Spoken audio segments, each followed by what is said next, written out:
Hello and welcome to another edition of Phishing for Answers. Today I'm here with Howard Israel. He is a virtual CISO at Google. You actually run the consulting practice there, right? Did I Ac- read your LinkedIn correctly? yeah. Actually, I'm the former director of their virtual CISO advisory practice. Okay, all right. Well, I can't wait to dig into that. But do you want to introduce yourself real quickly? Sure. Howard Israel, bachelor's and master's in computer science. Been working in cybersecurity since my first day and the first job at NSA back in 1982, and literally every single day of my career since then. Worked at places like NSA, as I mentioned, AT&T Bell Laboratories, Lucent, Avaya, a lot of years in telecom and a few years in the government. And then I did 1 year in healthcare at Johnson & Johnson as a contractor. And then 10 plus years in financial services. And the last 6 plus years at Mandiant. And Mandiant was purchased by Google, as probably most people are aware. So been in the space a long time, published a bunch of papers earlier in my career, and that's about it. That's awesome. All right. You said you had a couple stories. Why don't we start off with one of them? So yes, so the problem with phishing, the problem with phishing is everybody is susceptible. There are no exceptions. Okay, security people are susceptible. Executives are susceptible. Admin people, of course, people that work in a finance team, in the accounting team, accounts payable that control funds for enterprises. They are not only susceptible, they are clearly targets and very lucrative targets, by the way.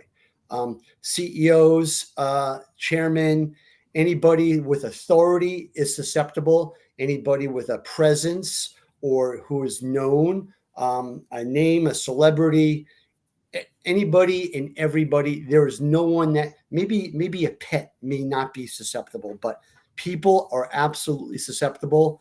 I have seen in my experience the head of sales of a technology company, of a cybersecurity company, who was accidentally tricked via a phishing attempt. Um, I have fallen for test fishes once for sure in my previous um, um, work experience. You know, I got this email with a voicemail attachment, and I was being distracted by someone who was talking to me, and I'm trying to multitask, to do everything at once, right? And I'm listening to this person, and my eyes keep going to that person, but I keep glancing at my email, and sure enough, it had an attachment, and I click download, and I'm like, nothing's happening. The voicemail isn't playing. What's going on? Well, of course, it was a fish Oh test. no. Oh no. So anybody, absolutely anybody is susceptible. Even the best well-trained, best experienced people, if they're caught in an off moment or off guard, or they're like in my example, you're being distracted, you have other things going on, and you want to get other things taken care of, you can fall for it. You can be tricked. That's the problem with this. That's here's those are some good examples, but I'll tell you, there are a number of enablers to this, right? That we have multiple modes of communication. We have voice over telephone, we have texting, we have private texting via things like WhatsApp and Signal and those applications. Applications that have their own direct texting within the application, Roblox and other things like Yep. that. So you can be reached over multiple areas and streams, as well as more obvious things like email and et cetera. But you are reachable over multiple communication channels. And the audiences and all those channels are all different in terms of who your friends and contacts are and people you know. And you may be contacted by people that are actually in your contacts, if their account has been taken over, or you may be contacted by Yeah. a stranger and lulled into something or tricked and you fall for the con. It's Yeah. happening all the time. And the thing that's honestly a little bit scary, it's just gotten worse over time because of obviously the multiple modes of communication, right? Even with all the publicity and all the examples that have of places and people and organizations that have been tricked, constantly, come into play. And a number of people have privileged access who are being tricked, and they give up their credentials, by Like your accident. developers. Developers, of course, but system admins, people that had Mhm. privileged access to enterprise systems or cloud-based systems, have been tricked. We see this a lot. It comes out in a lot of the data breach notices that this is occurring. This has occurred. So it's prevalent. It's the scary thing for me is there's nothing on the horizon. There's nothing that looks like this is going to get any better for the people that are responsible for the protection of their environment and their systems. There's no silver bullet on the plate. There's just lots of different things that we need to do from a protection point of view, including education, testing, and putting in technical controls. The things that pick up on detection of potential, or suspected, phish attempts or malicious attempts to contact. And I think, by the way, there's probably a lot more that can probably be done in that space. Yeah. Just looking at email, I mean, the fact that most email applications by default show the optional address that someone sets in their return instead of the actual true address and true domain as the primary, from on the from line. The fact that they allow that to happen, if they just reverse that and put the actual true domain and name, that will help a lot of things. And But that doesn't look as pretty.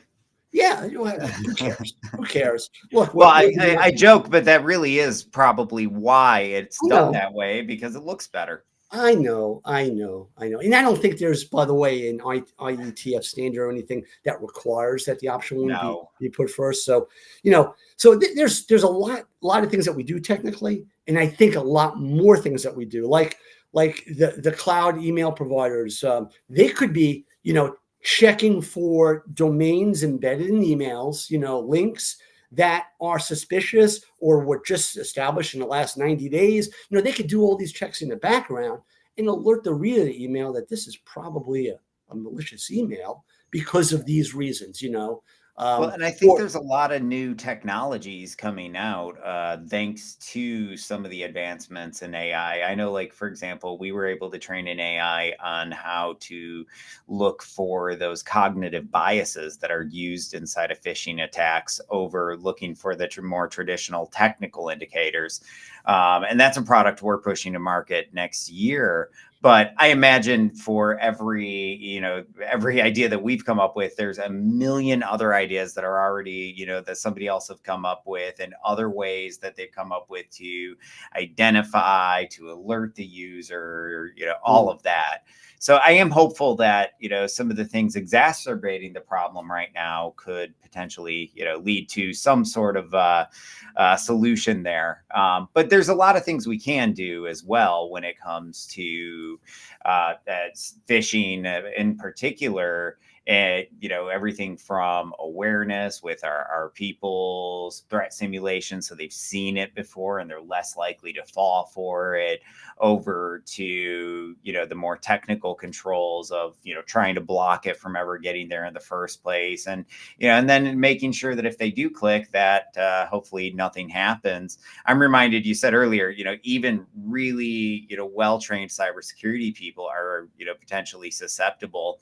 I had one time where I got a Google alert that said, hey, there's this website, it's talking about you. And it had what appeared to be one of the videos from a talk that I had given. In the summary, I go to click. Fortunately, it gets blocked by the web application filter and says, whoa, this is malicious. And that was my, really one of my first experiences with phishing through Google, which any place, like you said, can be phished. And one of my favorite stories, I don't favorite because it's a little bit scary, but also a little bit interesting and hilarious, is when somebody had their DNS hacked through fax. Just classic old school. They went and sent a fax message to the registrar saying, hey, can you update our DNS settings? Sure. So, Yep. okay. So go ahead. Go ahead. Yeah. So I would really love to see more efforts on the protections, technical protections, for sure. I think still a lot more can be done in that space to reduce the number of attacks on people and protect people. I think there's a lot of room for improvement on that. And you mentioned AI a few minutes ago, and clearly that's going to be the new, the new area, the new greenfield area, both in the protection as well as on the attacker side. So that's going to present clearly a lot of new challenges. And I think fundamentally the problem is, how does one confirm or verify that they're talking to someone on the other end that claims to be person X, right? Yeah.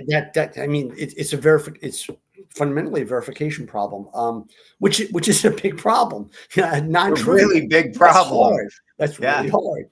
So, but look, I think there's a lot of room that we have in terms of better identification. Using AI is certainly going to be a big piece of this to help alert and identify these things. And of course, the attackers are clearly using it to focus their attacks, make their attacks better, make them more believable. The language, and people have already talked about examples of attempts where, people were brought into to Zoom calls or whatever, with people that the Are AI from their company. was impersonating them, So, and in fact, there was just something recently in the news, maybe in the last month or so, where the brand new CFO of this company, literally their first day on their job, received an SMS message purportedly from their CEO, and the message was classic. Hey, I need your help really quickly. I'm in a meeting with a bunch of customers. Can you go out and buy $500 gift cards? I need 10 of those. And send me the numbers ASAP, right? And it was picked up, it was caught, but man, like they knew this person was just starting on their first day, right? And this is discoverable information. It's not private. People make this stuff public. It's mostly LinkedIn that's causing these types of things, and I think we don't do enough to educate our people that, hey, you update your LinkedIn, you have just put a target on your forehead. For sure.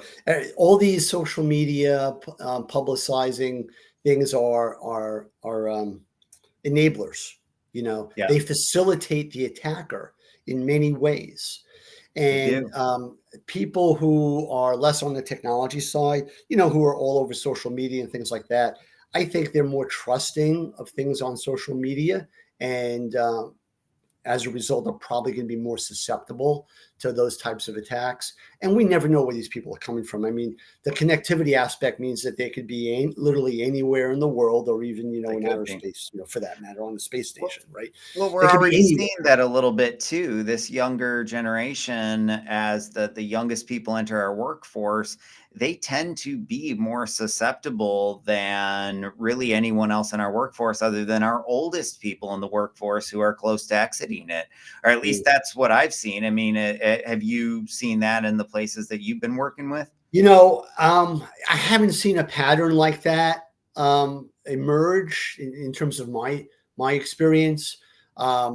It's you catch even the best people on an off moment, and you can get them. It's just kind of almost random. So look, we need to do what we can to enable awareness. I'm a big believer in the testing part of it. When that whole fish testing thing started up, gotta be 10 years now, I was really skeptical that this was a good idea, because to me it was, when you are doing something to challenge your trusted workforce, to the perception in my mind was, I'm worried that people will take this as an offense. That, why are you trying to trick me and catch me and make me that look happens bad? all the time though, still too, as well. I mean, so to your point and to your credit, that if you don't do it right, that happens, and it happens frequently. Yeah. Yeah. So, people have, for the most part, I believe, gotten over that hump. I was worried about that. I thought people would, I mean, I've worked in places where there was a very, very trusting environment among all team members, senior management, to everybody across the board on the staff.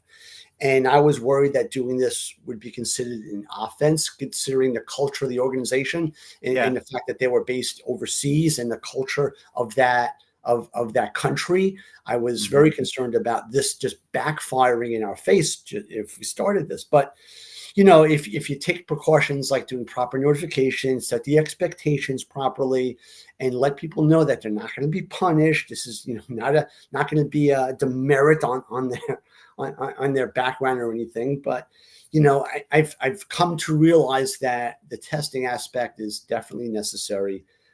I've worked in organizations where the testing has gotten better over time. When you track the numbers and statistics and the trends, you see 3-6 month trends that things are better. People are better at reporting it, knowing how to report it properly, and not just send email to the help desk or things like that, but to do the report button on the email application. And some people were just ignoring them because pegging them as phishing attempts, but just ignoring them and deleting them, and that wasn't being picked up as being caught. It was just being picked up as a no op, ignored. So, but getting past that hump. But regardless, over a large population of users, we had situations where we had a core group of small users that were being tricked or caught every single time, every single month, on every single campaign. And I'm like, look, redirecting them and requiring them to take the fish training over and over again is clearly not working. They need some other type of interaction or discussion or one-on-one or something to get it across to them, because what we're doing in terms of remediation, what was failing clearly. And that was just a small percentage, but it was interesting that we had a small group of people that were just every single time, and we needed to get to the bottom of that and discover. So I recommended having essentially one-on-one conversations and things of that nature, and figure out what is going on. Maybe there's something that's whatever in their space or their world, where they just automatically open up every email and just automatically click through because they don't have the time. They just got to get to the core of it and move on to the next email because they're just being inundated, right? Well, So there's a lot of those zero inbox people that will yeah. open and will click on just about everything. And I think that just goes back to being part of the education. And not just that, you said a lot of stuff there. A couple things that stood out to me, just summarizing here, but a couple things that stood out. Number one was that you want to send out proper notifications. I think that one of the things that maybe, or methodologies that isn't talked about enough, and it's really important, is telling people you're going to fish them before you fish them. And then the next thing you said was make sure they know they're not going to get in trouble. And I like that too. I feel like that's another really, really critical part in allowing them to learn through hands-on exercises. And also just knowing, hey, this isn't for you to be in trouble. This is to help you understand how they get you. Yeah. So, Yeah. And look, I've been fairly impressed with some of the fish testing tools that are available, the way they help you craft kind of like the easy ones, set up campaigns, that is somewhat easy, fairly easy, a little bit harder kind of on the medium, and then even, very, very complex or sophisticated type of phishing attempts. And, they've got all the templates set up and everything. And you just have to do a few clicks and you can set up a campaign, target this audience, target that audience, do it over this time period, do a randomized set of phishing. I mean, that's pretty cool stuff, right? Because back in the early days, you'd send out one email, you send it out to everybody at the same time, like first thing on a Monday morning, to kind of catch people early, and then and then you watch people click through. And once one person in the workspace sees the fish, they turn around and say, "Hey, did you get the fish attempt?" And 30 other people just heard you, right? "Oh, there's a fish. What's going on?" People pop their heads over the cubicles. Who's the, and then it's kind of ruined, right? You're not doing the fish test is kind of a partial failure at that point. So, you could space these out over days or weeks, and vary the type of message that goes out. So that type of thing is kind of avoided. Yeah, or you can use Fish Firewall, eliminate the campaign management, and have an AI customize everything to the individual. But I had to put that plug in there. I had to. But back to the podcast, and being serious here. I think one of the things that, or one of the other things that there's a lot of people talking about and some disagreement on, even not as much as other areas, but it's what KPIs we should be measuring and tracking when it comes to our culture of, our security culture. How do we know when we have effectively improved and changed that culture and made people more secure? So, are you talking general KPIs around cybersecurity or specifically around phishing? I mean, really, I think both can apply, because some of the more general cybersecurity metrics should be impacted by that. But more, more specifically around security awareness, phishing, stuff like that. But to me, I think, like incident reduction is absolutely a metric that should apply, because that is something that we're trying to do, is get people to stop clicking on malware, right? Mm-hmm. Yeah. So I think KPIs are generally useful, and I have no particular problem with them, but I don't think they should be a decider or a major justification or reason for changing the way things are done or implementing something different or whatever. Again, it's useful, but I think there's a lot of people that use KPIs as a deciding factor, as this is a clear indicator that we have a problem here, so we need to get this technology. And to me, it's not so black and white. I think it's much fuzzier.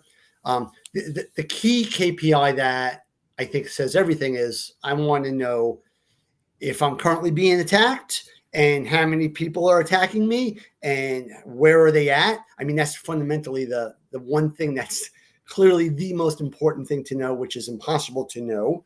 You may get an inkling of those. You may have an idea of what those are, but you cannot be sure that that, every single week or quarter or month, getting those KPIs, because you don't necessarily know if an attacker is inside your environment. But that's the one I really want, and I can never really get. So that is why I like the reporting rate, though. So if I know how many of those phishing simulations that I run are being reported back to me, that does help me get an idea of how much of that picture that you just talked about that you're seeing.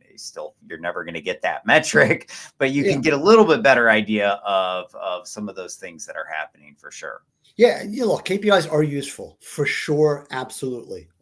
We used to use KPIs around fish testing all the time to try to tweak our phishing program and adjust the campaigns as appropriate, all the time. So it's for sure it's useful. I just don't like to, I always like to take it with a grain of salt, though, because it doesn't necessarily measure, everything I really want to see, which is, the key KPI is who's in, how many are in, and what are they doing, right? And you can't get that one. But for sure it's useful. I just get worried when I see senior executives making important decisions solely based on KPIs. Well, that worries me.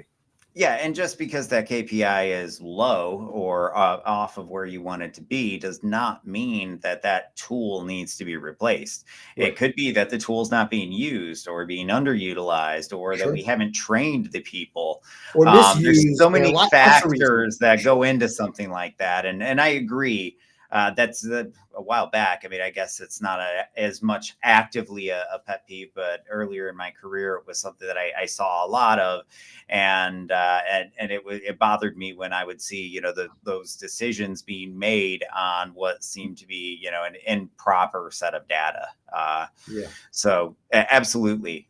What are some of if there's any overarching themes and that you've learned throughout the years when it comes to security awareness or phishing or any aspect of the human element of cybersecurity, what are they? So, in terms of security awareness, I'm a believer in doing targeted awareness based upon the responsibility or the position that staff are in. Because I think, for example, someone in accounting and finance team needs a little bit more focused awareness at the types of phishing attacks that they are likely to see, like Absolutely. tricking Yes. them into transferring money, tricking them into providing privilege to a financial system or a bank account, right? So because they have specialized access, right? Yeah. Special privileges. So I believe in targeting the security awareness to the proper user base. Developers need a different kind of phishing awareness or not just phishing, but security awareness training relative to their role and responsibility. System administrators, certainly they do. Okay. Senior executives, absolutely. So when you think about it, there's the one size fits all, which is generally good, but I believe that there are certain audiences that actually need additional specialized training focused for their role and their responsibility. 100% agree with you. And I'd add your frontline people to that, anyone in support or Oh, yeah, yes. like Yeah, if I sure, have a sure. restaurant, the waiters and people like Sure. that. Yeah, people working Um, OT, people that support OT, they're yeah, susceptible to yeah, other kinds of attacks, even people trying to absolutely. gain physical access to the environment to plug in their laptops, right? So everyone has So their area. And so there's probably a good 15 to 20 different areas I that would they love to dive specialize in in. on this because one of the biggest things that I'm always talking about is the need for role-based training, role-based phishing, because our people are targeted according to their role. But I say let's dive into this because I see some very different opinions on how those roles should be broken out. I spoke with somebody the other day that saw it more on a level of authority. So, training for the senior executive, the manager, and the worker bee, like breaking it down into layers like that. But I've always seen it more like how you described it. My developers, my finance team, my HR team. So what roles, you already listed quite a few, but are there any additional roles that maybe you haven't listed already that you think should be covered? Because I like to go down this path because I think we're not doing enough in our industry around role-based training. Yeah, so I think this is very much enterprise dependent. So a financial services organization like a bank or a brokerage and financial institution will have certain very specialized roles. For example, they'll have a compliance group and a compliance team.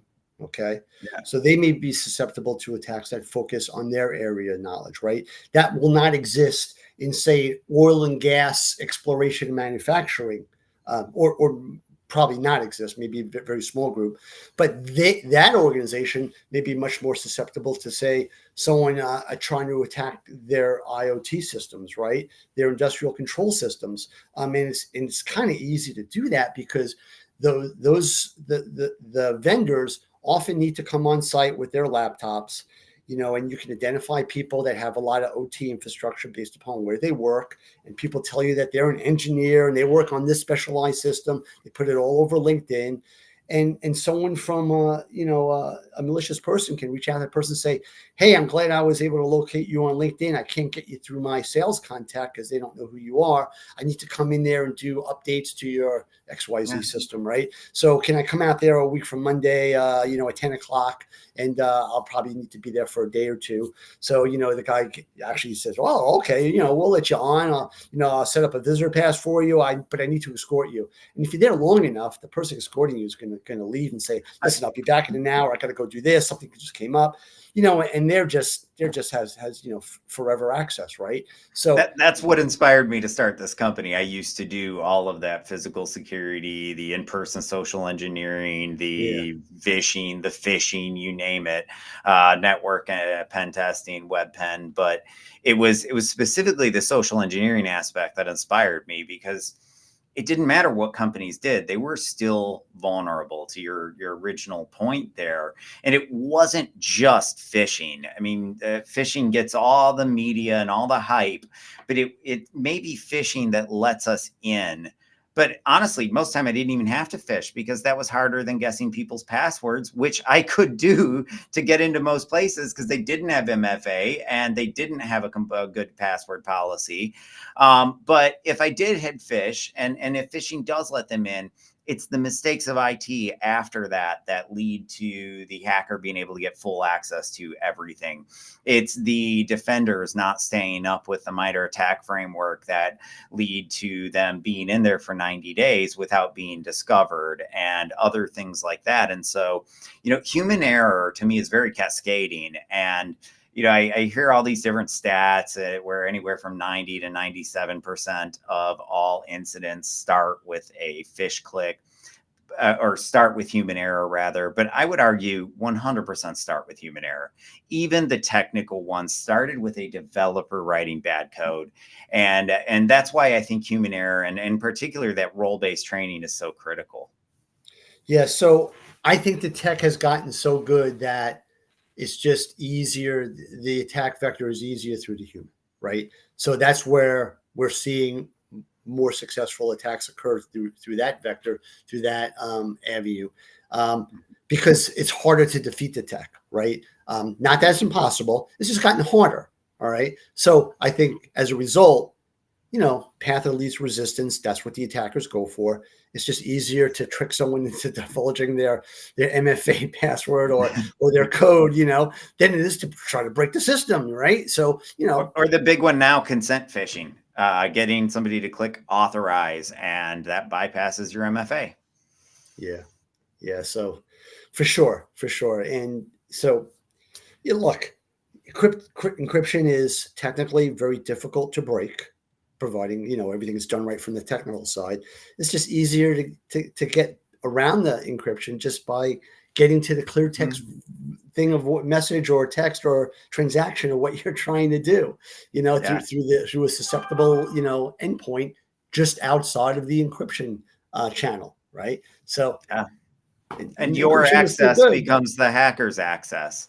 Yes. Just like that. And I think, most people don't know what type of access they have. And that's the other thing. Hackers could know, or generally have, so much more access to that network and your data than you do in such a short period of time, because they know how to look for data. They know how to spread very quickly. They know how to enumerate your permissions very quickly. They know how to look for, where your domain admins are logged in, all of that fun or scary stuff rather. So, I love it, and I can tell that you've definitely been at this for a while. So, back to the phishing. What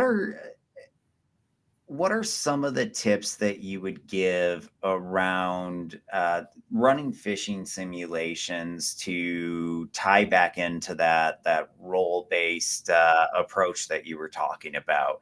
I mean, do you do any of that, like, targeting your finance team with stuff like that? Yes. Yeah, I think that's a great move to do.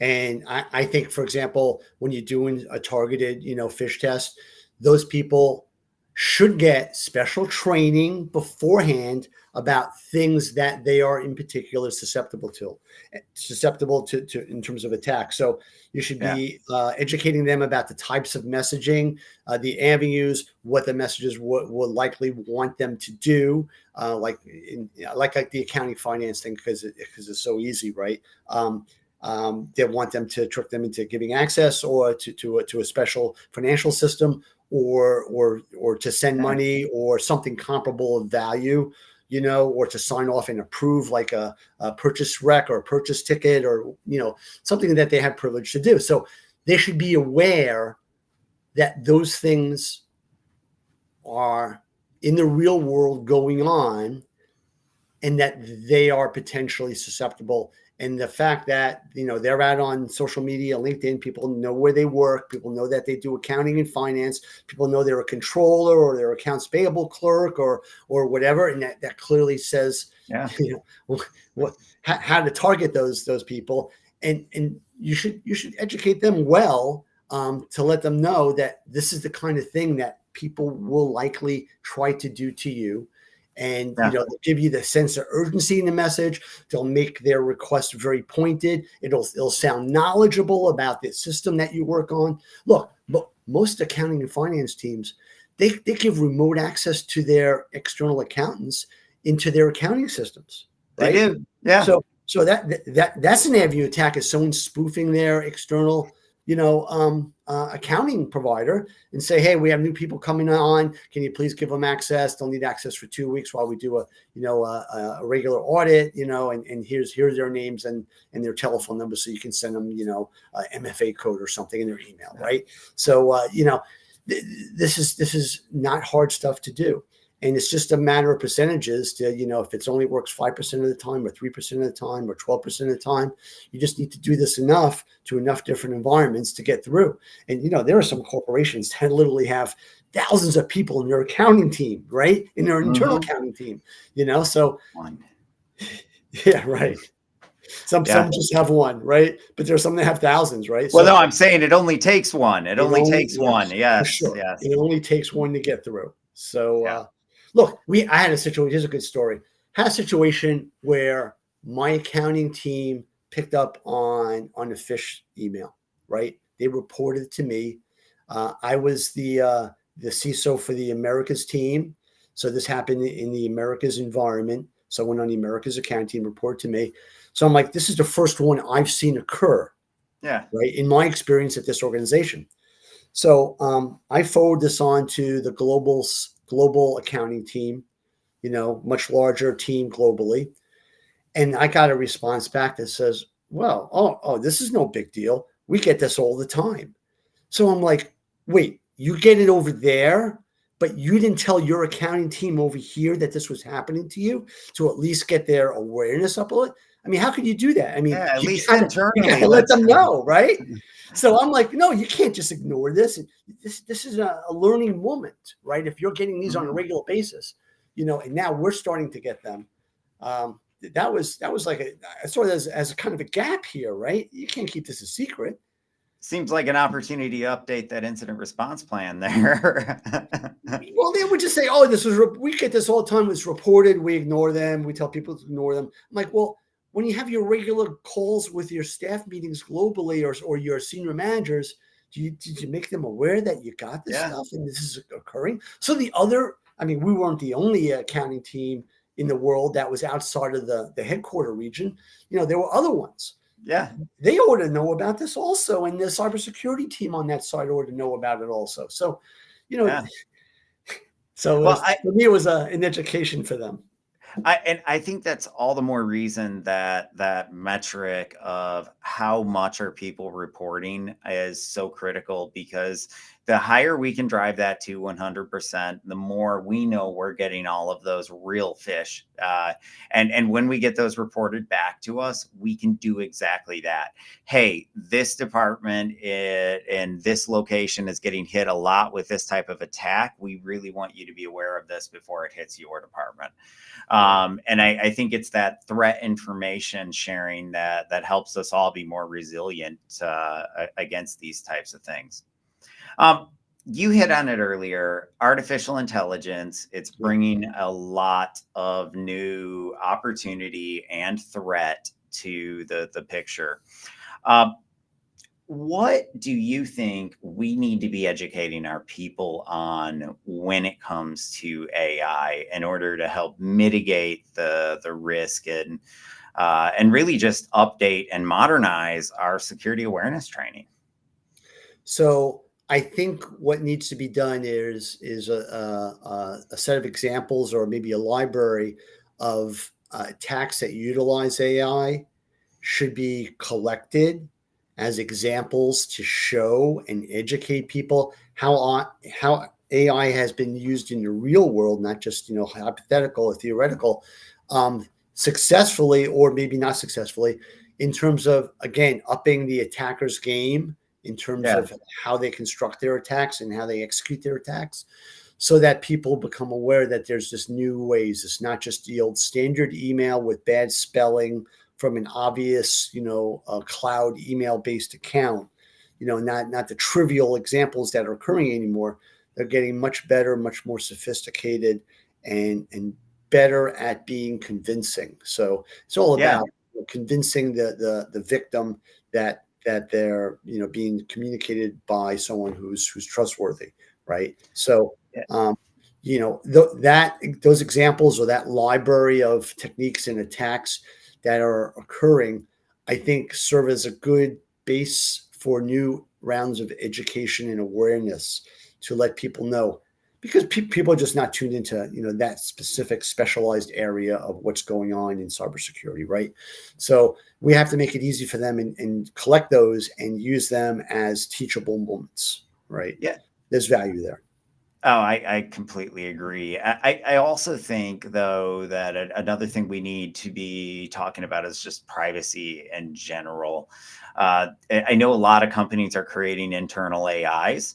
I still feel like their employees are probably going to those other AIs, regardless of what they have internally and what guardrails they're putting on it.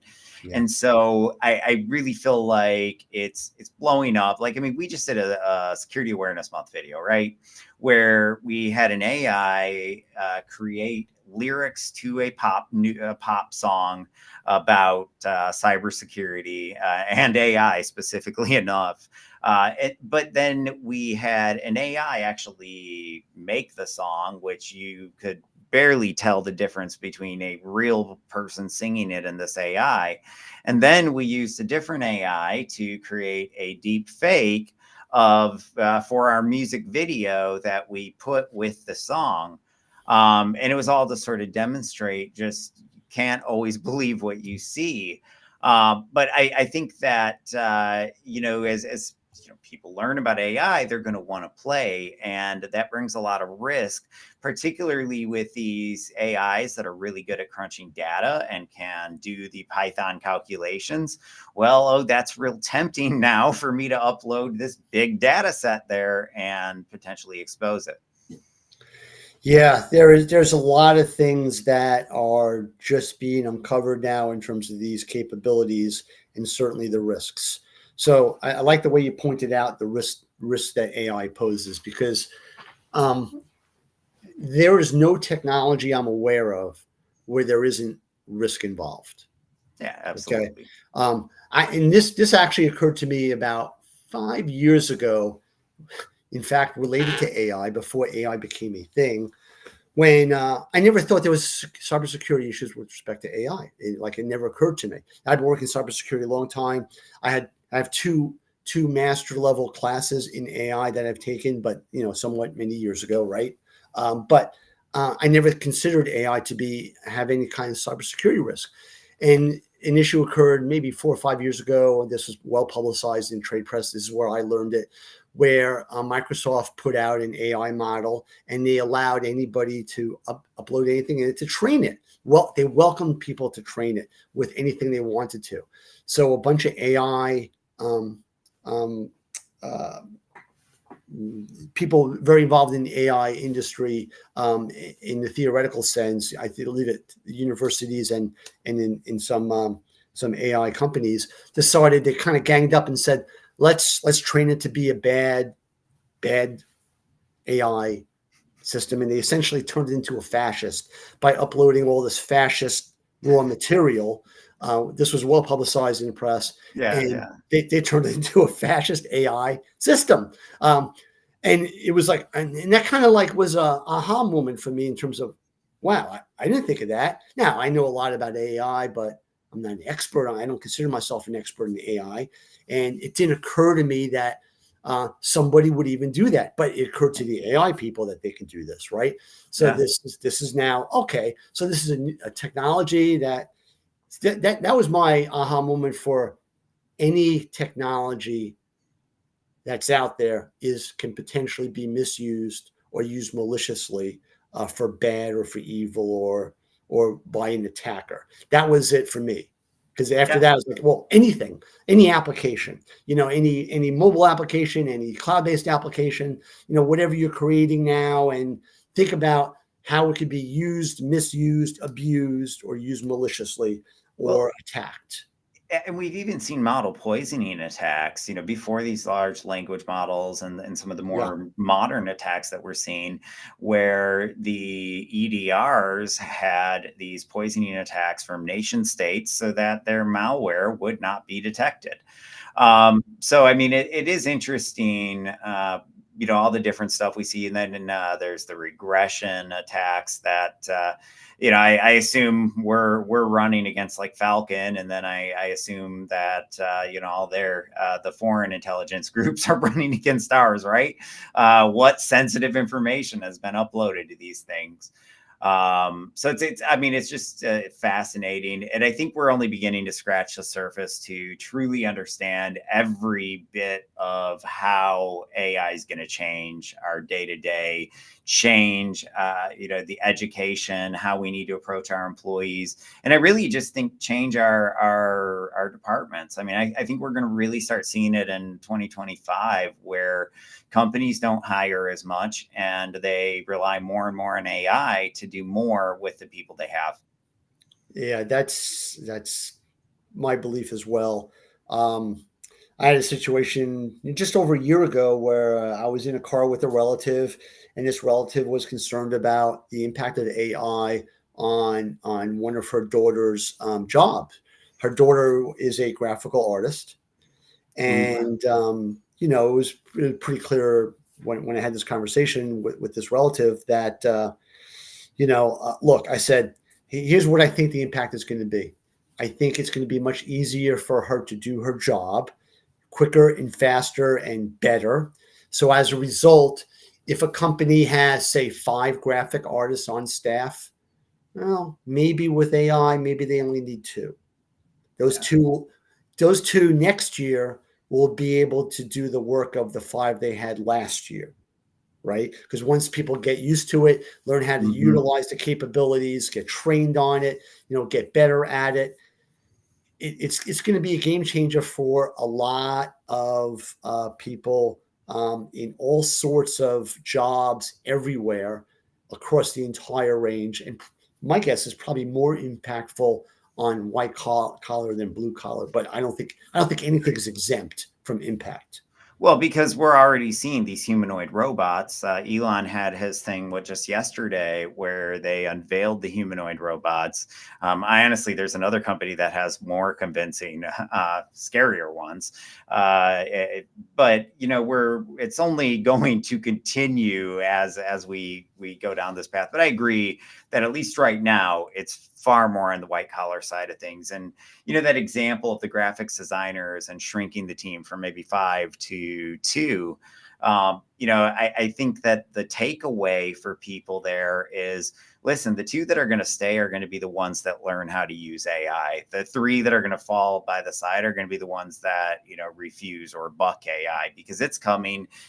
Forget about coming. It's here. Mm. It's being built into every new computer processor, phone processor, so that they can do edge AI computing. So it's not going anywhere. It's just going to continue to become more and more core to everything that we do. And Yeah. I'm honestly impressed at just how far we've come in a year. I mean, look at where Google and OpenAI were a year ago. and where they are now. And it's just unfathomable just how much more intelligent these models are, how much larger the context windows are. That's why I love Google's platform. I mean, they've got this just massive context window. And when you're trying to do things like, I don't know, look at emails, that helps a lot. So Yeah. Yeah. So for sure, it's going to be a game changer today and certainly going forward for many, many different people. Um, the trust aspects of it are still concerning. The accuracy aspects of it are still concerning for sure, but that will improve. The expectation is it will improve. So if the error rate, is 1 out of 1,000 today, when it goes to 1 out of 10,000 or 1 out of 100,000, that's fantastic, right? That means it's that much more accurate, with that frequency. So that's the expectation, and I think that's going to happen. It's the next wave. It's the next internet. It's the next PC revolution. It's it's the next mobile. It's for sure. It's going to change the way a lot of people do their everyday function, socially, personally, work wise, and it's gonna probably create new industries that we haven't thought of. Yeah, I can't wait to text my robot at like 3 o'clock and tell it to start dinner, because that's coming, and I think it's cool that we're going to be able to have these humanoid robots in the near future. Whether or not they turn on us one day is besides the point. I'm just excited to have one. I joke around, but I agree, and I think even inside of cybersecurity, we don't have any clue how much it's going to change just the day-to-day of our jobs inside just the next 2 years or possibly even just 12 months. And I think that's one of the things that as cyber professionals we are going to have to stay on top of, and we're really going to have to become AI professionals in order to stay cyber professionals, because those two are not you can't be one or the other. If I'm going to be in cybersecurity, I have to understand how to lock down AI, educate my users about it, everything. And there's just so much. And we're still writing the book, the instruction manual as we're, driving down the road. Or no, we're assembling the bus as we're driving it down the road, rather. So your comment about becoming experts in AI. So that's always been the case in terms of my experience in cybersecurity. Like my first job was working on operating system security. Okay. So if I wanted to be an expert on operating system security, I had to understand a lot of stuff around how operating systems worked. Right. Yeah. So I needed to become kind of an expert on operating systems before I can even start explaining or identifying the operating system security issues. Right. Absolutely. And that's true for every other technology. For databases, if you're going to be a cybersecurity expert on databases, you need to understand a lot about how databases operate, the user experience, the admin experience, how they are managed, remote access into them. If you're going to be a server, web server security expert, you need to understand a heck of a lot about how web servers work. And same for networking, any particular type of technology. It's no different for AI. It's going to be no different. I agree. So I just see it as yet another in the continuing series of technologies that the cybersecurity team has to gain some expertise and knowledge on, so that they can be effective in terms of the cybersecurity implications, protection, exploitation, et cetera. I agree 100%. We are almost out of time. Because it's Security Awareness Month, do you have any advice for that end user, the non-technical person that maybe isn't really good with computers? What do you say to them? How do they stay secure? Wow. Tough. So I deal with non-computer literate people all the time. I support a lot of my family members with their technology and their systems and their phones and their Don't we iPads and all? laptops, right? And look, it's about creating a lot of awareness and understanding and discussion and showing them, why clicking that link was not a good idea. And, I had someone completely trained on, you got suspicious email, didn't expect it. Who cares if it looks like it's from an official source? Show them how to check the firm address. Completely trained on, hey, and they were sharing with me constantly they were reporting to me all these phishing attempts that they were getting. And then they get this other one, and they get this email, and it's one of these e-cards. Hey, you've got an e-card. Click here to get the e-card, right? I'm like, wait a second. Why did you click on that? Well, it wasn't a link. It was an e-card. I'm like, no, it's just an icon with a link underneath it. And by the way, be careful about what you use your camera and your QR codes for, because it's just a link to something that you don't know where, right? It's just another avenue of attack. So maintaining awareness about all these new modes of attack is a challenge. The QR thing is just starting to happen. We've seen it just over the last couple of years. People are posting fake QR codes to public places over existing QR codes, out on billboards and, advertisements and on signposts out on the street. Yeah, back to role-based training. That's, your frontline defenders need to know or need to understand about that specific attack. So, and you need to give them a way to know. A lot of companies are putting their logo right into the QR code, or making the QR codes out of their colors. But that's where we have to work with other departments, work with marketing, work with those, other frontline people. Because like you said, I mean, the attack is constantly, your attack surface is constantly evolving. Yes, for sure. Absolutely. Absolutely. Right. And we're discovering these things kind of, as always, on kind of a random basis, right? Because we can't predict them all, right? No, you can't. I mean, these bad guys, in their defense, are very creative, and hey, they're smart. More we figure out, they are smart. They're smarter than we are. They're certainly smarter than I am, right? So sometimes they are. Sometimes they are. I certainly feel that a lot. I mean, in the defender's defense, the bad guys only have to get right once. They only have to get lucky. Right. We have to consistently get everything right, score a perfect 100% in that test every day of the week, 365 days a year. And that's a lot more difficult. So, Yep, for sure. Any final words before we wrap up today?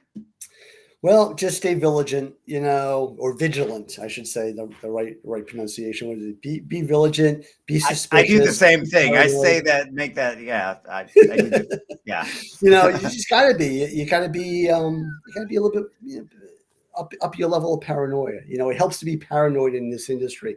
The challenge is teaching people who are not usually paranoid, who are not cybersecurity people, to get their paranoia level up a notch or two. Yeah. Well, what's that old adage? It's not paranoia if they're actually out to get you. There's 4 billion phishing emails a day. I mean, they're definitely out to get you. And I think just being aware is almost our responsibility as a cyber citizen. Yes, for sure. Awesome. I agree. Well, thank you